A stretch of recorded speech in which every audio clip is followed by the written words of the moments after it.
3 llaves antiguas, un expediente de cuero con el blasón de una reina fallecida, y una frase de un abogado que aniquiló 15 años de certeza inquebrantable en una sola mañana.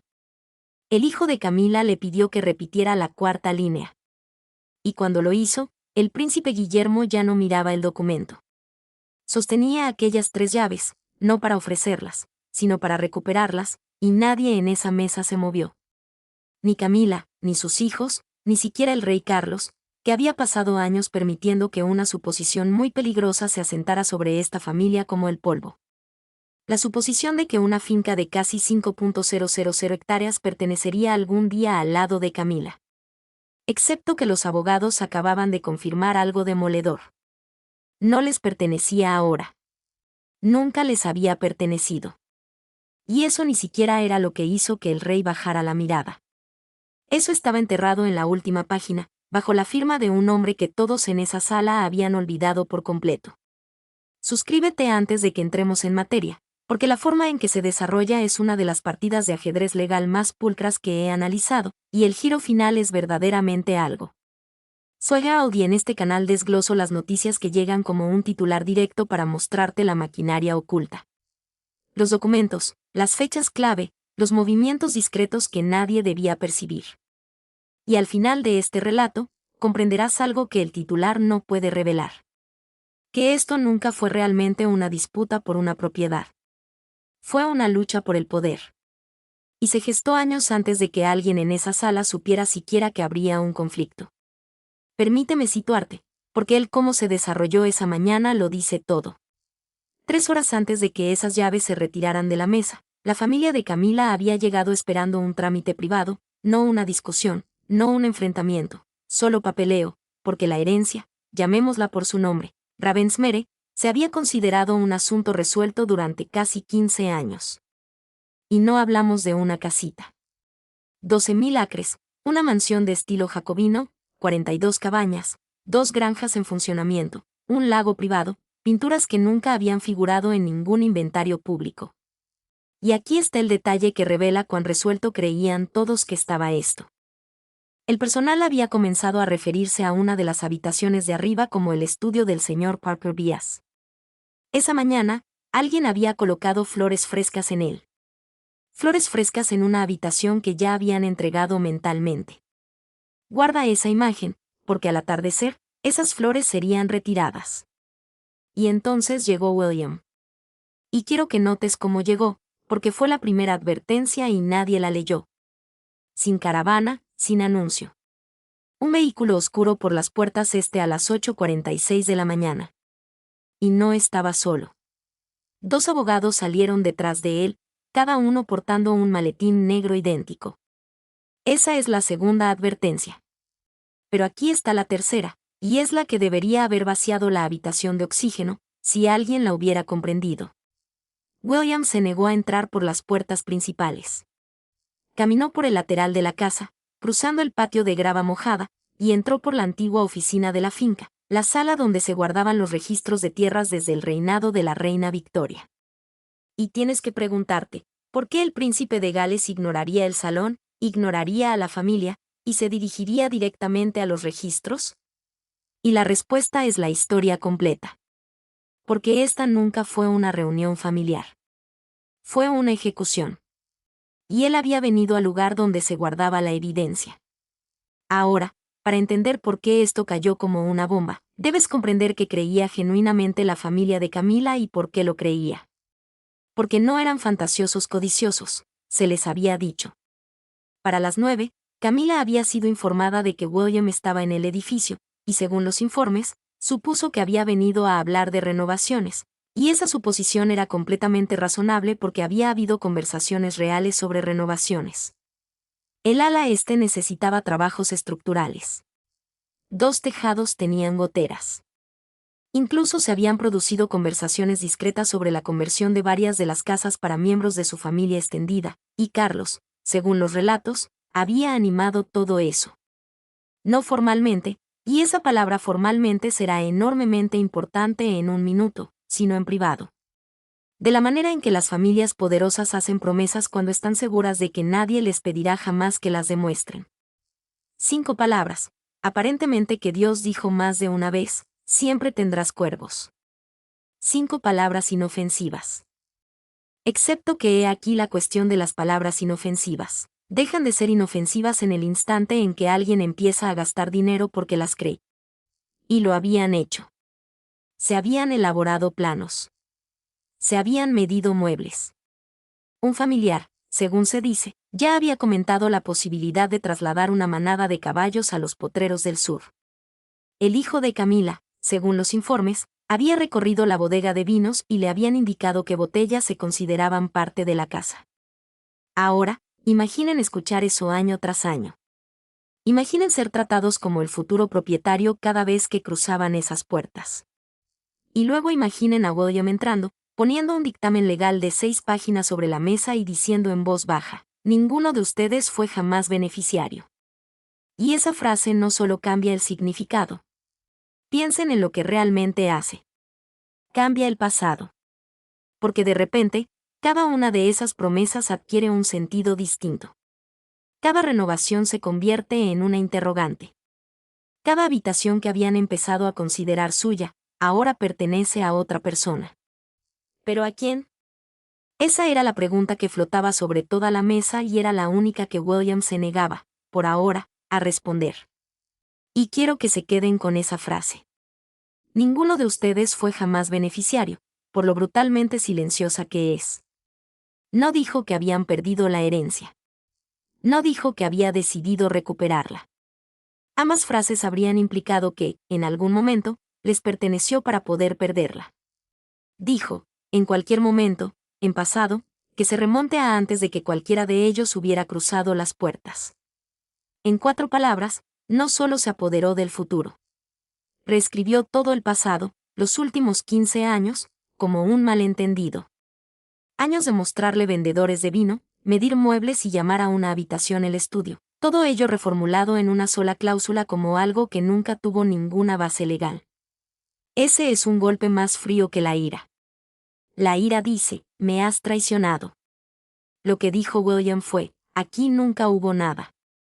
Camila entró en la oficina de la finca justo después de las 9:20. Charles la siguió unos minutos después, según los informes, estaba visiblemente irritado, no por la situación aún, sino por el simple hecho de que esto no se le había comunicado primero. Y aquí está la primera señal real del poder en esa sala. William no se levantó cuando entró su padre. Permaneció sentado junto al abogado principal, con una mano apoyada en una carpeta de cuero desgastado. White Charles miró esa carpeta inmediatamente porque reconoció el escudo. Pertenecía a su abuela, la reina madre. Y los informes dicen que ese fue el momento exacto en que la confianza abandonó su rostro. Porque un hombre como Charles no necesita que le lean los documentos para saber qué significa que su hijo aparezca con los papeles privados de su abuela. Él ya sabía en su fuero interno que había perdido algo. Simplemente, aún no sabía qué. Así que aquí está lo que realmente contenía la carpeta. Y aquí es donde deja de ser una disputa familiar y se convierte en algo casi quirúrgico. Ravensmere no había sido comprado por Charles. No le había sido concedido a Camila. Y esto sorprende a la gente. Tampoco era propiedad de la corona. Estaba dentro de un fideicomiso familiar privado, una estructura legal creada décadas antes y luego modificada 3 veces. Y hay que seguir las enmiendas porque ahí está la trampa. La primera enmienda protegía la tierra. La segunda protegía la casa. Pero la tercera enmienda protegía lo único que nadie en esa habitación había pensado revisar. La cláusula de sucesión, la regla sobre quién sigue. Lo que Charles tenía en términos legales era algo llamado usufructo vitalicio. Y permítanme explicarlo claramente porque es la clave de todo. Un usufructo vitalicio significa que puedes usar algo durante toda tu vida. Charles podía vivir en Ravensmere. Podía mantenerlo. Podía disponer de ciertos ingresos de las fincas. Pero, y aquí está el muro contra el que chocó de frente. No podía transferirlos permanentemente fuera del linaje nombrado en el acuerdo. Ni por promesa, ni por carta, ni siquiera por orden real. Tenía las llaves de la casa para su vida. Nunca tuvo el derecho de decidir quién la heredaría después de él. y eso había estado prometiendo exactamente durante 15 años. Y entonces la hija de Camila hizo la pregunta obvia y razonable, la que probablemente te estás haciendo ahora mismo. Si el rey la controla durante su vida, ¿por qué no puede decidir qué sucede con ella después? Y un abogado abrió la carpeta y dio la respuesta que heló la temperatura en esa sala. Porque esa elección se eliminó antes de su matrimonio, no después de la boda, antes. Alguien había anticipado exactamente esta disputa. Carlos casándose con Camila, la familia de Camila acercándose a la propiedad, y había cerrado la puerta a eso años antes de que nadie más se diera cuenta de que iba a haber una puerta. Y, por supuesto, toda la sala asumió que el nombre detrás de eso era la reina Isabel. Todos miraron a William, esperando que dijera el nombre de la difunta reina, y él no lo hizo, porque no era ella. La enmienda se había firmado en 1999, 3 años antes del fallecimiento de la reina madre, 6 años antes de que Carlos se casara con Camila. Y junto a la firma de la reina madre había una segunda, la de la princesa Margarita. Y ahora la sala no solo estaba tensa, sino que se había vuelto personal, porque cualquiera que conociera a esa familia sabía exactamente quién era Margarita. Astuta, recelosa, ferozmente, casi salvajemente protectora de los bienes familiares. Y según los documentos, Margarita había planteado una preocupación muy específica, que Ravensmere pudiera pasar algún día, a través de un matrimonio, a una familia que el colono original jamás hubiera nombrado. Ella no acusó a nadie. No hacía falta. La redacción lo hacía por ella, y era lo suficientemente gélida como para helar la mesa. Ningún cónyuge, ningún hijo de un cónyuge, y ningún descendiente no emparentado por sangre con la línea del rey Jorge VI, adquirirá título permanente, interés de control o propiedad beneficiosa. Y detente a pensar en lo que eso significa por un segundo, porque es más cruel que ser nombrado. Los hijos de Camila no fueron señalados por su nombre en esa cláusula. Fueron excluidos como una categoría, como un tipo de persona, antes de que siquiera ocurriera el matrimonio que los conectaría con la familia. Dos mujeres, en 1999, miraron hacia el futuro, concibieron una familia que aún no existía y, de antemano, la excluyeron de la herencia mediante una ley. Eso no es una disputa, es previsión con una firma. Y vuelvo una y otra vez a la fecha de esa firma, porque para mí, eso redefine por completo la relación entre Margaret y la reina madre. Consideremos la situación real de la familia en 1999.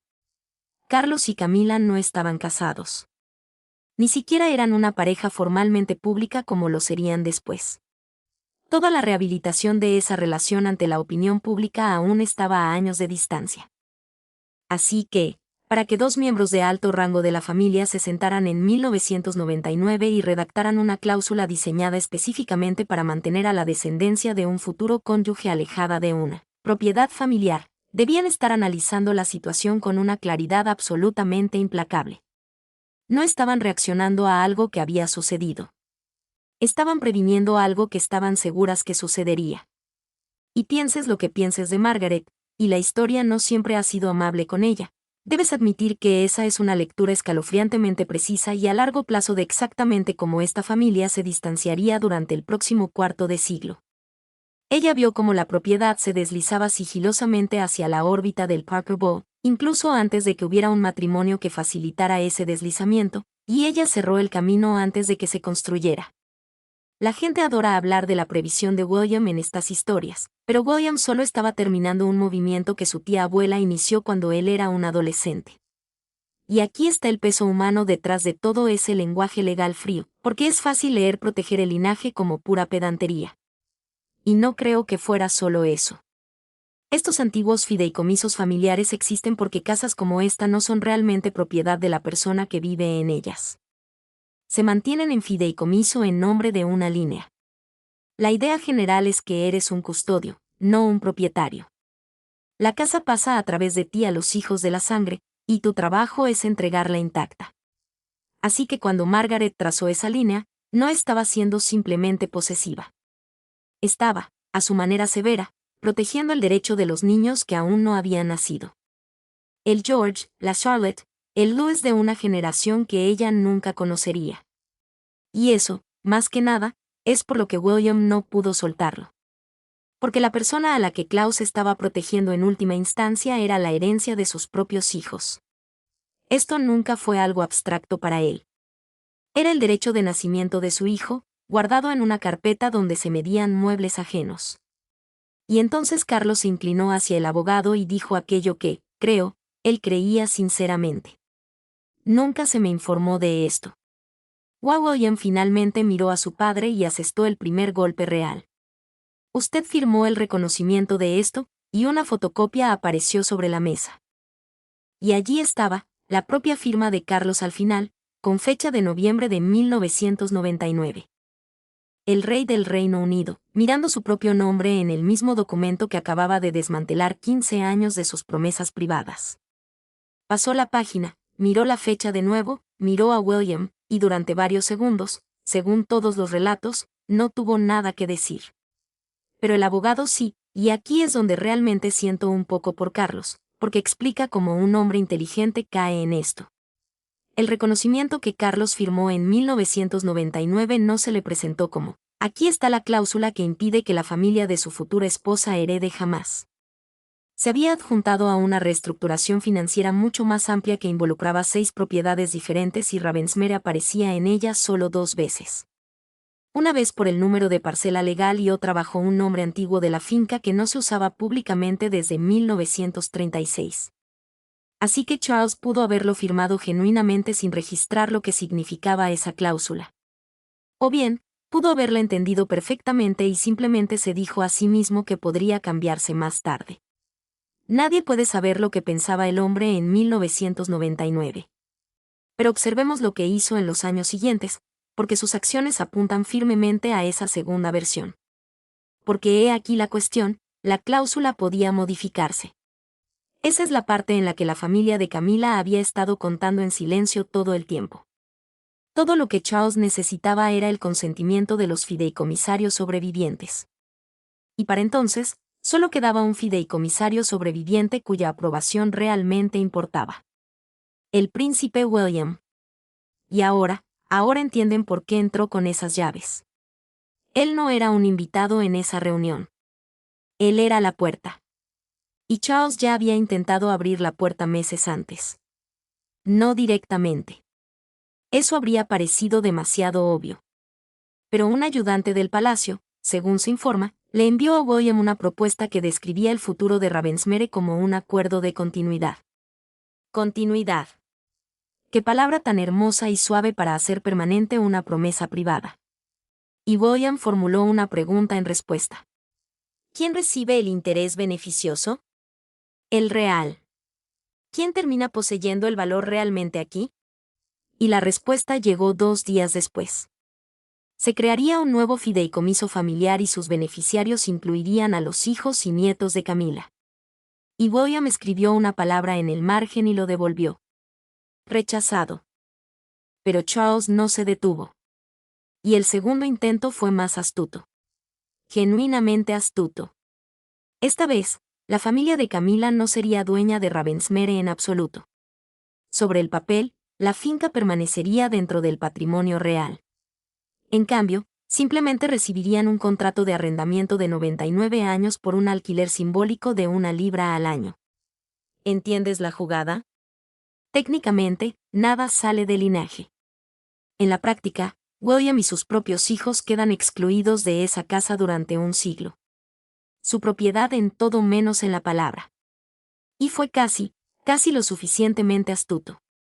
Excepto que las 2 mujeres que redactaron esa enmienda de 1999 también habían pensado en los arrendamientos. Cualquier acuerdo de más de 21 años requería la aprobación unánime de los fideicomisarios, lo que significaba que aún tenía que pasar por William, y él también rechazó ese. Y quiero detenerme un segundo en esas 2 propuestas rechazadas porque, juntas, te dicen algo importante sobre cómo se libraba realmente esta batalla. No con gritos, sino con estructura. Observa la escalada en ingenio. La primera propuesta era casi ingenua. Simplemente crear un fideicomiso y nombrar a los hijos de Camila como beneficiarios. Directo, obvio. Choca directamente contra el muro de 1999 y William la desvía con una sola palabra.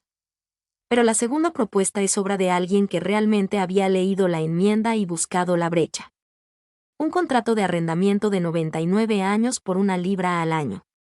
Ese es un movimiento genuinamente sofisticado porque, sobre el papel, respeta todas las reglas. El linaje conserva el título. No se transfiere nada. Simplemente se alquila por un siglo a personas que nunca podrían poseerlo. Alguien del lado de Charles había estudiado la trampa e intentado socavarla.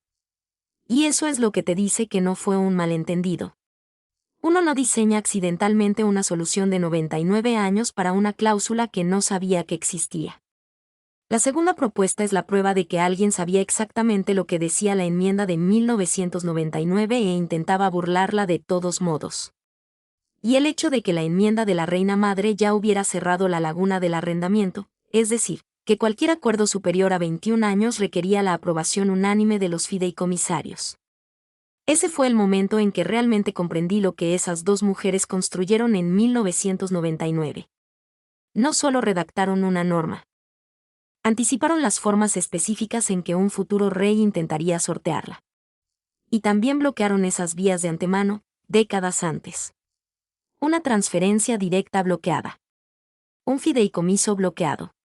Un arrendamiento a largo plazo disfrazado de alquiler, bloqueado. Es como si hubieran simulado cada jugada que Carlos eventualmente haría y hubieran dejado una contrapartida esperando cada una de ellas, sellada en un sobre durante 26 años. Eso no es una planificación patrimonial ordinaria. Eso es alguien que entendió exactamente lo que se avecinaba y se negó a permitir que el sentimiento venciera a la estructura, y ahí debería haber terminado todo. 2 rechazos, un no rotundo. Pero 3 semanas después, los contratistas aparecieron en Ravensmere, no por los tejados con goteras, sino para una inspección residencial privada. Midieron el ala oeste, inspeccionaron las cocinas, evaluaron si el antiguo pasillo de la guardería podría convertirse en apartamentos familiares independientes, y nadie se lo dijo a William. Y aquí está el error. La que convirtió un desacuerdo silencioso en la mañana que empezamos. La factura de esa inspección se cargó a una cuenta de mantenimiento de fincas que William ahora ayuda a supervisar. Un pago de 18.400 libras, bien colocado entre una reparación de tejado y trabajos de drenaje agrícola. Y no fue la cantidad lo que le llamó la atención. Fue la descripción. Adaptación para futura ocupación. ¿Futura ocupación? ¿Por quién? Nadie había informado al hombre que controlaba el acceso de que la casa se estaba adaptando para que alguien se mudara. Y aquí es donde entra el detective que lleva a William dentro. Y, francamente, es la parte que yo habría hecho exactamente igual. Revisó todas las facturas recientes relacionadas con la propiedad. Y encontró el pedido de mobiliario, estanterías a medida, una bodega climatizada, 2 baños rediseñados para residentes privados, y el nombre de entrega de ese pedido no era Charles. Tampoco era Camila. Era Parker B.S. Ahí estaba, en la documentación de un proveedor. La familia que legalmente jamás podría ser dueña de la casa, con mobiliario hecho a medida para ella. Y quiero que aprecien la importancia de esto, porque una inspección y un pedido de muebles pueden sonar a cosas pequeñas y aburridas. No lo son. Son prueba de intenciones. Uno no construye una bodega climatizada y rediseña baños para residentes privados en una casa que planea visitar ocasionalmente. Eso se hace en una casa en la que planea vivir. Por lo tanto, la documentación no solo avergonzó a nadie. Documentó un plan. Un plan silencioso, metódico y costoso para convertir Ravensmere en un hogar familiar para personas a las que la enmienda de 1999 les había prohibido poseerlo. Y lo hizo con la letra de sus propios proveedores. Aquí hay una regla que he aprendido cubriendo estas historias. La conversación familiar siempre es negable porque ocurre en habitaciones sin registros. Pero el dinero nunca es negable. El dinero deja un rastro. Y alguien había ejecutado ese plan directamente a través de una cuenta bajo la supervisión de William. No solo hicieron un movimiento. Lo hicieron en el único tablero que él estaba vigilando. Y creo que ese es el detalle que llevó esto de un desacuerdo a una ejecución. Porque hasta ese momento, William podría haberse dicho a sí mismo que todo eran solo charlas optimistas. Aseguranzas, Sueños, inofensivos. El pedido de muebles lo sacó del ámbito de la charla. Lo hizo real y lo documentó. Y una vez documentado, sus manos estaban, en cierto modo, atadas. Un fideicomisario que ve el dinero del fideicomiso gastado en beneficio de no beneficiarios y no hace nada, ha incumplido el fideicomiso. Así que lo mismo que estaba diseñado para cimentar silenciosamente a la familia de Camila en la casa, es lo que legalmente obligó a William a actuar en su contra. No solo se les vio el juego. Le entregaron su obligación. Ahora, antes de llegar a lo que William hizo con todo eso, permítanme traer algo de la semana pasada, porque muchos de ustedes sentirán la conexión. La semana pasada, expliqué cómo el rey Carlos cerró la última puerta al príncipe Harry, le arrebató su último privilegio real, le hizo pedir permiso para entrar a las casas de su propia familia. Y muchos de ustedes dijeron lo mismo en los comentarios, que esta lluvia sigue cayendo sobre Carlos haciendo promesas privadas que el papeleo no le permite cumplir. Bueno, aquí está de nuevo desde la dirección completamente opuesta con Harry. Carlos estaba cerrando una puerta. Aquí Carlos intentaba mantener una abierta para el lado de Camila y se topó con la misma pared. La promesa del padre chocando con las reglas de la casa. Es, se lo digo, el patrón definitorio de todo este reinado. Así pues, de vuelta en la oficina de la propiedad, Camila defendió razonablemente que nadie había incautado nada. Las encuestas eran preliminares. El mobiliario no estaba instalado. No se había firmado ningún contrato de arrendamiento. Y todo eso era técnicamente cierto. Carol William no los acusaba de robo. Estaba haciendo algo más sutil y mucho más devastador. Estaba demostrando que se habían preparado para heredar algo que no tenían derecho legal a recibir. Y cuando el hijo de Camila apartó la carpeta, William pronunció la frase que golpeó más fuerte que cualquier grito. Actuamos bajo garantías. Y William respondió, las garantías no son propiedad. Y todos en esa sala sabían exactamente quién había dado esas garantías. Charles. Así que, cuando el rey se volvió hacia su hijo y dijo que aquello se podría haber resuelto en privado, William lo tenía. Era privado, respondió él, hasta que se utilizó dinero de la propiedad. Y ese es el punto que Charles no podía ignorar. Y vale la pena entender por qué. Porque esa es la columna vertebral legal de todo el asunto. Las familias reales sobreviven a casi todo mediante el silencio. Vergüenza, escándalo, rencillas. El silencio lo absorbe todo. Pero los registros financieros no se preocupan por el silencio. En el instante en que el dinero fiduciario, fondos de ese fideicomiso familiar protegido, se usó para preparar la propiedad para futuros ocupantes que no eran beneficiarios, William no solo tenía un agravio. Tenía el deber de cuestionarlo. Esa era su base legal, y era sólida. Pero Camila, según se informa, vio algo debajo que la asustó más que la propia herencia. Porque si William estaba dispuesto a rebuscar en una carpeta de cuero olvidada sobre una propiedad, ¿qué pasaría con todas las demás? Estos viejos fideicomisos familiares rigen más que Ravensmere. Y un hombre que lee la letra pequeña de uno es un hombre que podría leerla en todos ellos. Ese fue el momento en que todo su enfoque cambió. Dejó de discutir sobre quién era el dueño. Y se planteó la otra pregunta, ¿quién hereda en su lugar? Y es aquí donde William deja de ser el fiscal. Y el verdadero giro comienza a revelarse. Así que quédense conmigo porque la secuencia aquí es hermosa. Se leyó en voz alta la cuarta página. Al finalizar el usufructo vitalicio de Charles, la herencia pasa al próximo beneficiario elegible designado por los fideicomisarios.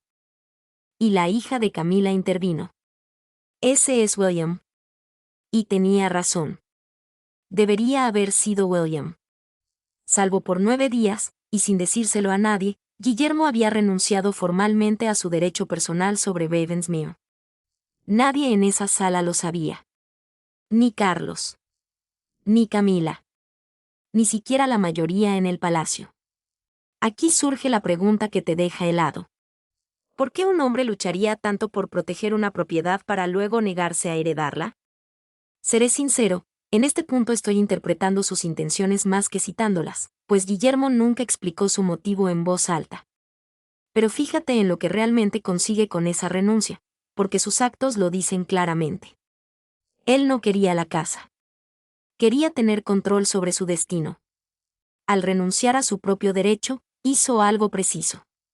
Activó una cláusula que había permanecido inactiva en ese acuerdo durante 27 años. Con Guillermo fuera, la propiedad pasaba al siguiente hermano mencionado en la enmienda de la reina madre. Y así la cadena empezó a moverse. Observa cómo se mueve, como una hilera de puertas que se cierran una tras otra, y cada una tiene su propia pequeña historia. ¿Harry? No, el nombre de Harry ni siquiera estaba incluido en este acuerdo en particular. Por lo tanto, la línea salta directamente sobre él. La princesa Ana, ella estaba incluida, pero Ana había renunciado a la sucesión años antes en una declaración sellada presentada mucho antes de que todo esto estallara. Y eso, honestamente, es tan perfecto que me hace sonreír. La única miembro de la familia que no quería nada, que se había retirado silenciosamente de la contienda antes de que hubiera incluso un premio que desear, puramente porque ella no opera por acumulación. Así que Ana se aparta, lo que deja por un segundo genuinamente terrible. Y las crónicas dicen que Carlos registró esto físicamente en su rostro. El príncipe Andrés.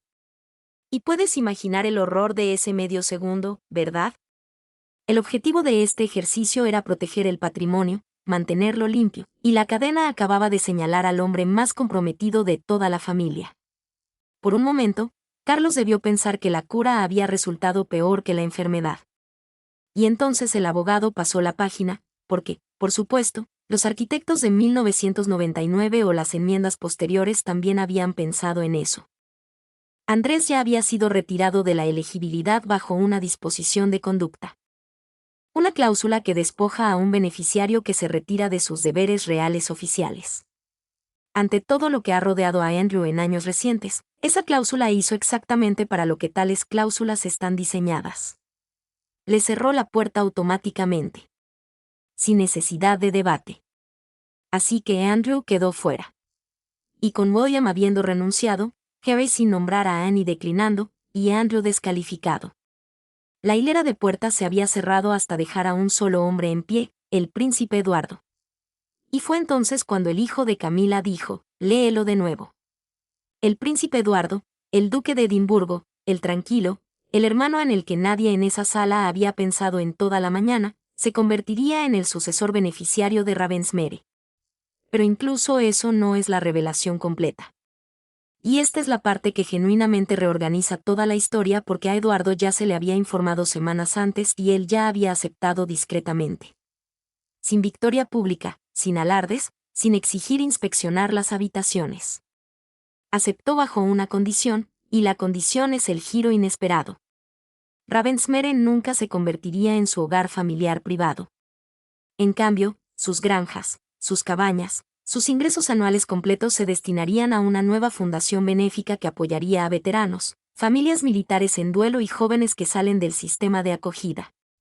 La mansión en sí se convertiría en un refugio residencial para las familias de los militares que estuvieran en tratamiento médico a largo plazo. Repítelo. Eduardo heredó la finca y luego renunció a casi todo lo que jamás le hubiera podido generar. Y eso es lo que nadie en esa mesa había previsto, porque todos se habían preparado para una historia equivocada. Pensaban que habían perdido Ravensmere a manos de un príncipe codicioso. No fue así. La habían perdido ante un hombre que se negó a tratarla como propiedad personal en absoluto. Y necesito que vean por qué esa condición es tan silenciosa y devastadoramente brillante. Porque en apariencia parece simple decencia. Y lo es. Pero también es el jaque mate más completo de toda la historia. Piénselo desde la perspectiva de la familia de Camila. Si Eduardo hubiera tomado Ravensmere como su patrimonio privado, podrían resentirlo. Podrían susurrar que un príncipe simplemente los había superado para obtener un premio, que era ambición disfrazada de legalidad, que todo era solo un pariente más rico e inteligente que se apoderaba de la casa primero. Habría una historia que contar, un villano al que señalar. Pero no puedes resentir la caridad de un veterano. No se puede tildar de avaricioso a quien recibe una herencia de 12.000 acres y destina inmediatamente todos sus ingresos a familias militares en duelo y a jóvenes que salen del sistema de protección. Eduardo no solo ganó la mansión. Hizo imposible ser el villano por ganarla. Eliminó de un plumazo el único arma que le quedaba a la otra parte. La capacidad de presentarlo como el agresor. Eso no es solo bondad. Es una bondad estratégicamente impecable. Y esas son muy raras.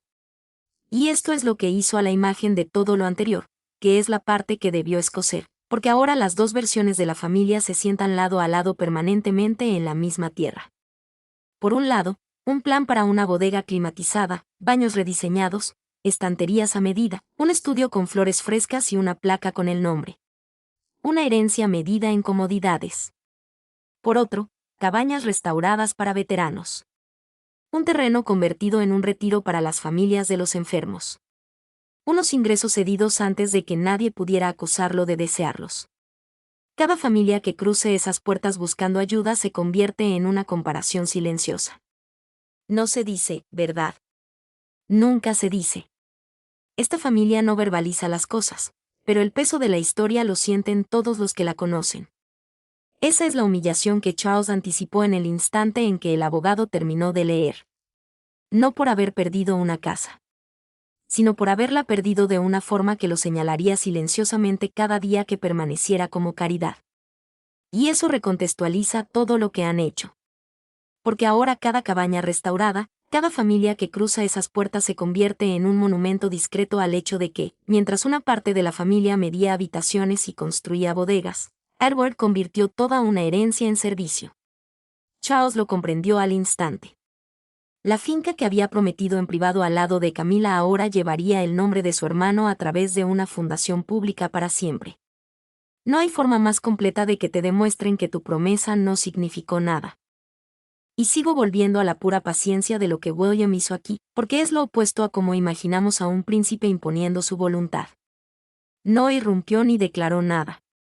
Renunció a su propia reclamación primero, 9 días antes, en silencio, sin decírselo a nadie, lo que significó que cuando se sentó a esa mesa, no se estaba quedando con la casa para sí mismo. Ya había renunciado a lo único que podría haberlo presentado como el agresor. Así que llega a la reunión con las manos limpias, portando una carpeta, y deja que los documentos hagan todo el trabajo. Ni siquiera tuvo que plantear la posibilidad de Edward. La cláusula se encargó de ello. La renuncia lo activó. Lo único que aportó William fue la lectura. Ese es un hombre que entendió que la forma de poder más irrefutable es aquella en la que tú no tomas la decisión. Simplemente has organizado el mecanismo, de modo que la decisión se toma sola. Nadie puede acusarte de ambición cuando tu nombre ni siquiera figura en el premio. Él no ganó la casa. Se aseguró de que la persona correcta la ganara y luego salió por completo del escenario. Y entonces William deslizó las llaves sobre la mesa. No hacia Camila, sino hacia el abogado de Edward, 3 llaves. La primera abrió la sala del archivo donde todo esto había estado oculto. La segunda abrió la mansión, y la tercera abrió una pequeña capilla cerca del límite norte de la finca, un lugar que, según la última página, Edward había visitado una sola vez de niño con su abuela. Y fíjate en qué llave fue a parar a cada sitio en ese gesto, porque hasta el orden de ellas era un mensaje. Primero la llave del archivo, la sala repleta de documentos, la sala que acababa de ganar toda la batalla. Luego la mansión y solo al final, casi como una ocurrencia tardía, la pequeña capilla.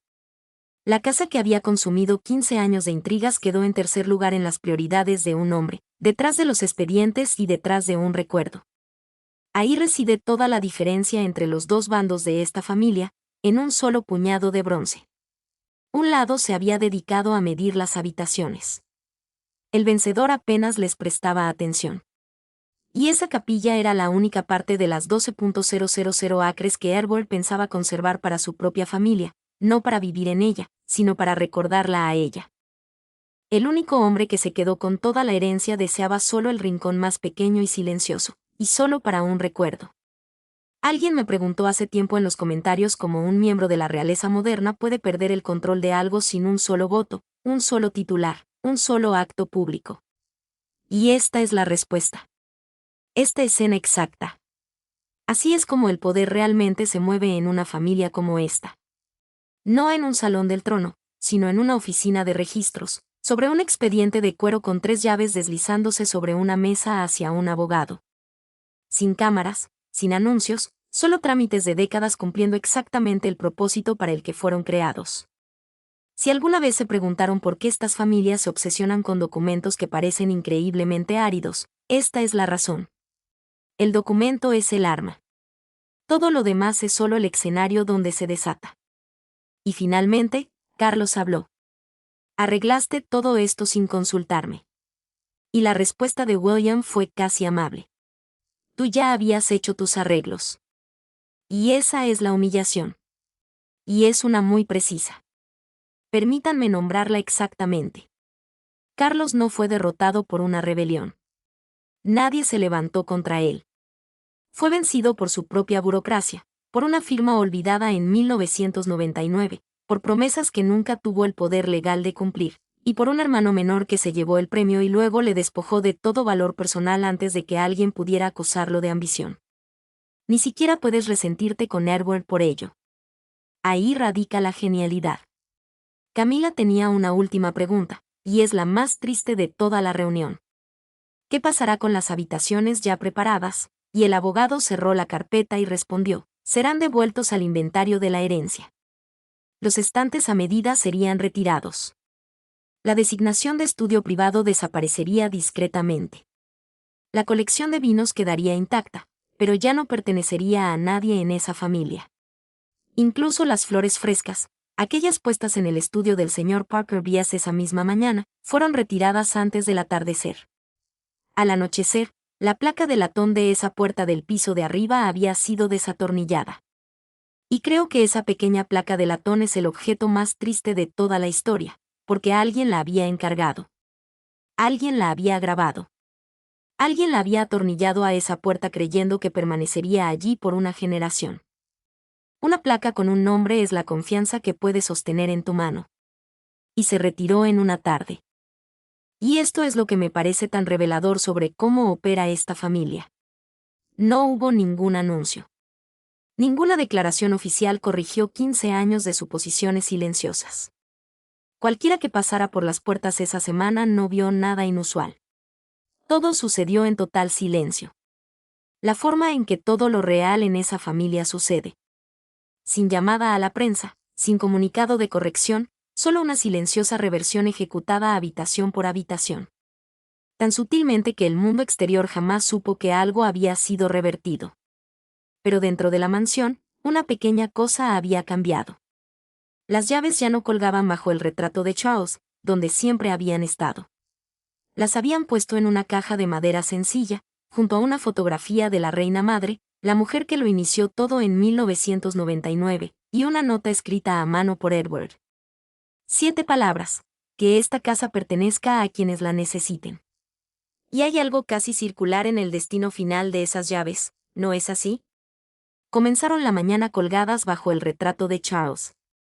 El símbolo de un hombre que creía que la casa era suya para prometerla.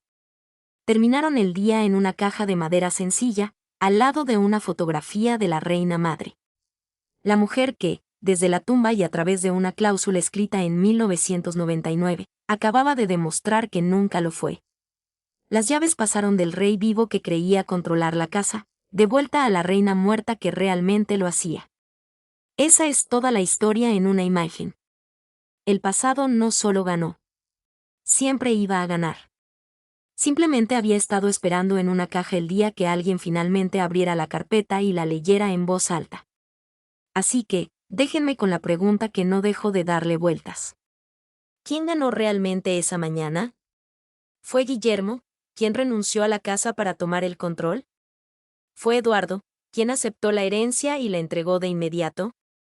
¿O fueron 2 mujeres en 1999, una reina y una princesa, quienes vieron una familia que aún no existía y cerraron todo el futuro con una única y fría frase: 26 años antes de que alguien abriera el expediente? Y piensa sinceramente en Carlos en todo esto, porque no creo que él sea el villano aquí. La historia es más triste si no lo reduces a eso. Imagínalo desde dentro de su vida. Pasó décadas luchando por estar con Camila, a través del escándalo, del odio público, de una rehabilitación que le costó más de lo que la mayoría de la gente jamás comprenderá. Y en medio de todo eso, le hizo una promesa a la familia de ella. No un plan, una promesa. Siempre tendrán Ravensmere.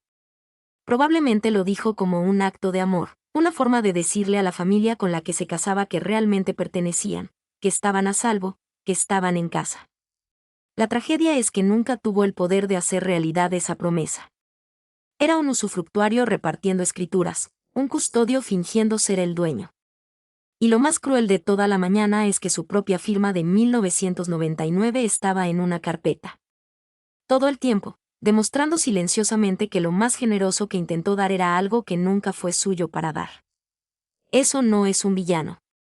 Es un hombre destrozado por la brecha entre lo que deseaba que fuera verdad y lo que el papeleo siempre dijo. Porque aquí está la idea que no puedo sacarme de la cabeza. Cada persona en esa habitación creía que estaba luchando por una casa. No era así. Estaban luchando por una decisión que ya había sido tomada por personas ahora muertas hace mucho tiempo, quienes entendían a esta familia mejor de lo que ella se entendía a sí misma. El palacio pensó que la última llave abría una mansión. No lo hizo. Abrió algo mucho más peligroso. La prueba de que en esta familia el pasado nunca está realmente resuelto. Simplemente está esperando en una carpeta a que alguien lea finalmente la cuarta línea. Dime quién crees que realmente ganó ahí abajo en los comentarios. Y si quieres estar aquí cuando surja el próximo documento olvidado, porque con esta familia siempre hay otra carpeta, asegúrate de suscribirte. Gracias por ver y nos vemos en el próximo.